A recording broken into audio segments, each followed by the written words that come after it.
Once upon a time, there were two villages named Sunrise and Sunset.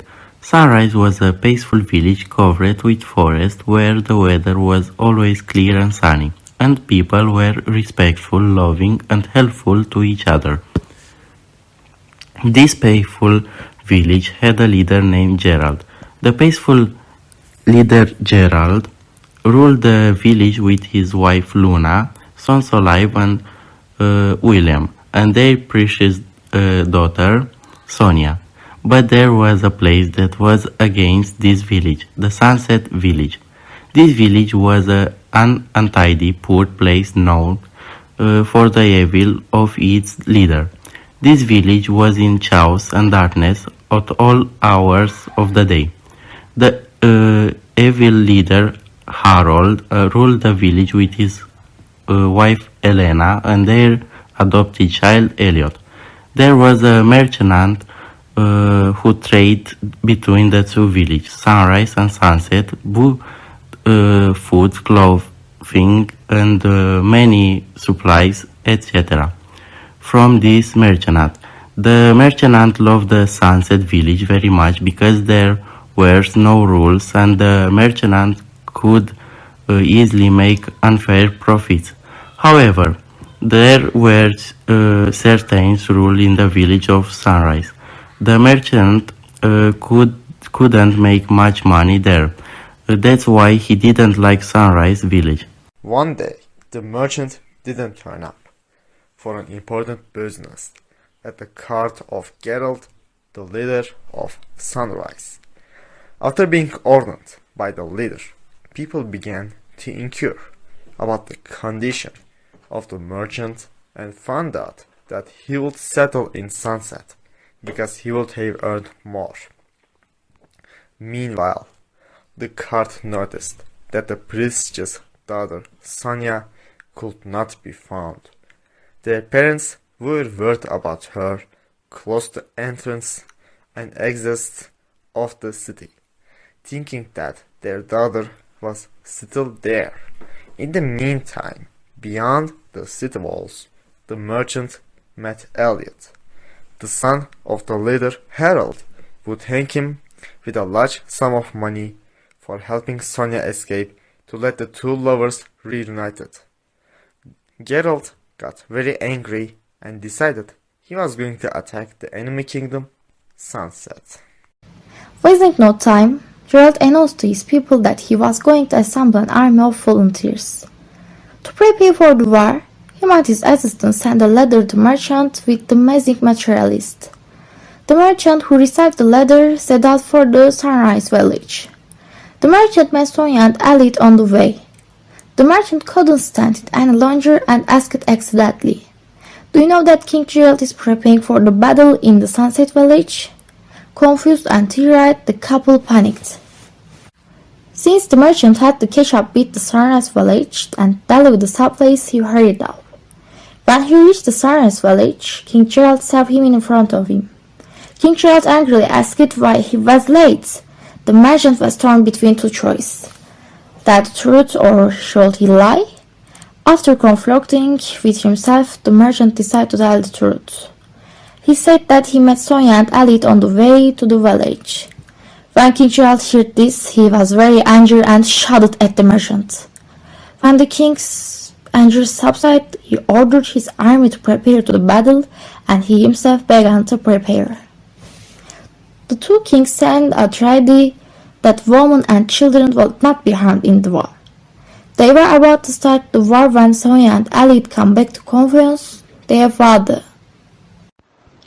Both families were surprised by the sudden appearance of the couple, but they were also happy because they thought that now they could end this nonsense.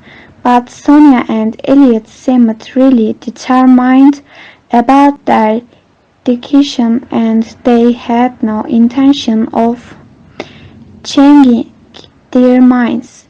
Sonia stepped forward and told her family to think about it. If they got married, it could affect the relations of these two villages positively and ensure the reconciliation of the people. Gerald and Luna had always been peaceful, so they accepted the situation. King Harold and Queen Helena also agreed with them, but they had some dirty thoughts on their minds. Ancient legends said that there was a cave in the lands of sunrise. This cave, which hid the entrance to the very fertile, rich and magical lands, was guarded by dragons. Even the idea of these rich lands was enough to make the Sunset's rulers dizzy, and he had dreamed of a change to have it for so long. Now the opportunity he had been waiting for was just in front of him. At sunrise, most unprepared moment, the soldiers of Sunset watched sunrise. The king called the merchant.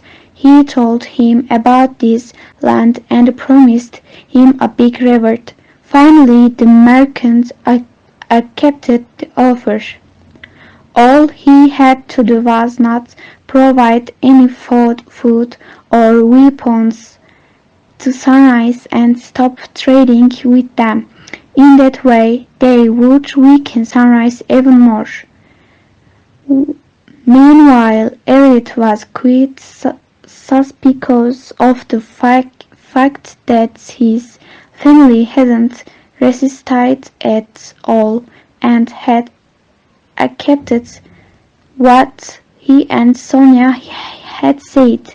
He finally understood their plans, and he had to tell Sonia's family about this because he was nothing like his family and he was certainly against the war.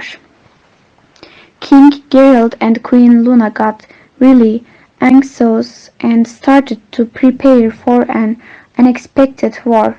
They tried to reach the merchant to get some essential goods, but it was in vain. Now the inhabitants of Sunrise were desperate. Soon they were going to run out of food and weapons, but they couldn't let Sunset take over the cave. While thinking about what they should do to protect their land and people, an idea came to Queen Luna's mind. It was time to take out their dragons from that cave. The dragons were known for their indestructible skin and fire breath, which could kill a man in seconds. They guarded the cave for ages, and no man has ever managed to slay them. And so, the king formed a company of the bravest and strongest knights to slay the dragons and take over the magical lands before the King of Sunset will do so. His eldest son, Oliver, was to guide the company, for he was the best knight of all of them.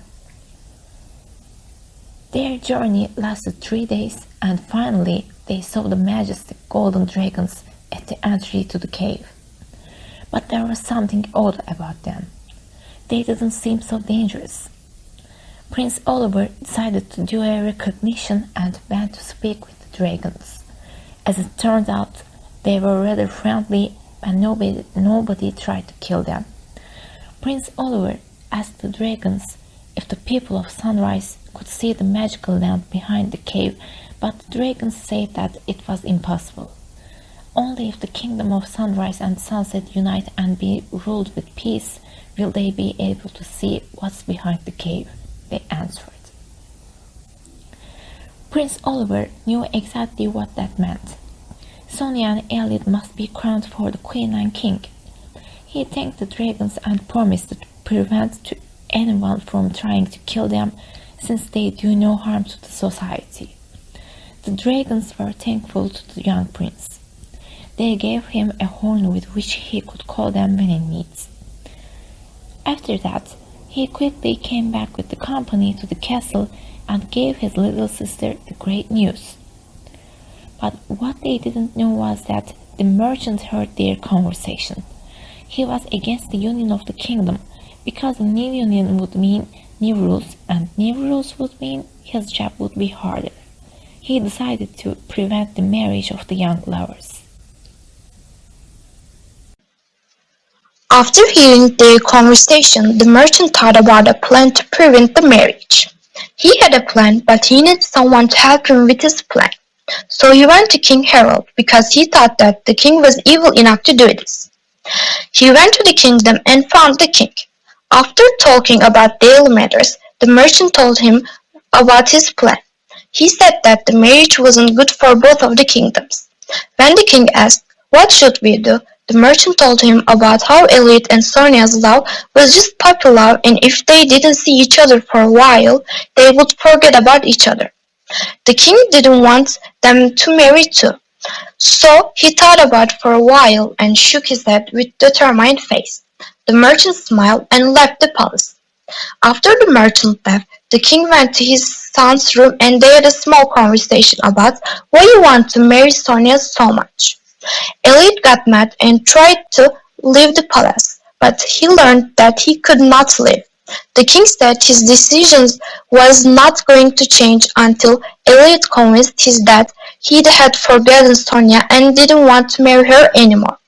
Elliot went to his room in a hurry. He was really angry and he wanted to get out there so much. He started to hate his home because it was not his home anymore. Sonia was his home, and he told himself, "I will never forget her." After a week passed, the king wanted to see his son, but Elliot didn't. He was still mad at his dad. The king learned that Elliot had not eaten, drunk, or slept since he was trapped in his house. The king was very confused and didn't know what to do. Another thing that he did not know was the fact the prince was no longer in the castle. One day he was over his senses sulking and burst into his room. To his surprise, he found an empty space, and the only thing that was left was the order of the Sunrise Court.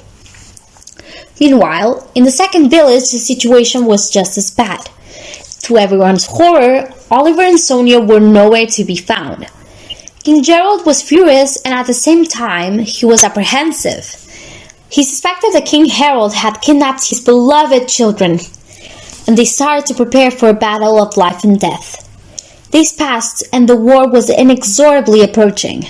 On the 12th day of the month, they met at the 12th hour on the border of the two kingdoms. The fight began. It was a horrific nightmare. War such as this one had never been seen in this region. When hope began to fade, everyone heard a loud sound. Then they could not believe what they were seeing. Out of nowhere, a pack of golden dragons appeared above them. What was even more surprising was the presence of the three missing children on these mystical animals. They barged in the middle of the battle and announced that they had escaped on their own and no one had abducted them. They also said that the two lovers had married secretly because their love was undeniable. Oliver told everyone about the situation of the dragons and explained that the sound they had heard was the horn he had received from the legendary animals. Because of their actions, Elliot and Sonia became the king and the queen of the magical land behind the cave. They announced that everyone could join them in their land under one condition: all conflicts and prejudice must end. They agreed with uncertainty and flew to the land of the dragons. The story ends here. After a lot of hard work and unnecessary losses, peace has come.